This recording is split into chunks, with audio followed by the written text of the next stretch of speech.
Айкөл Манаш атабыз қалайық халыққа жаным құрман деп өмірін арнаған. Мен да Қырғызстан үшін бүткіл өмірімді арнайын. Еліме, жеріме, ақырғы демім қалғыча ақ тілден қызмат қылам. Ақ тілден қызмат қылам.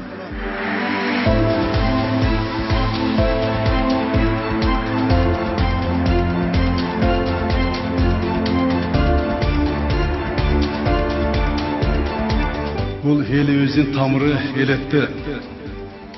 Қырғыздың тамыры бұл айылда. Айыл өнікші біздің мемлекет өнігі.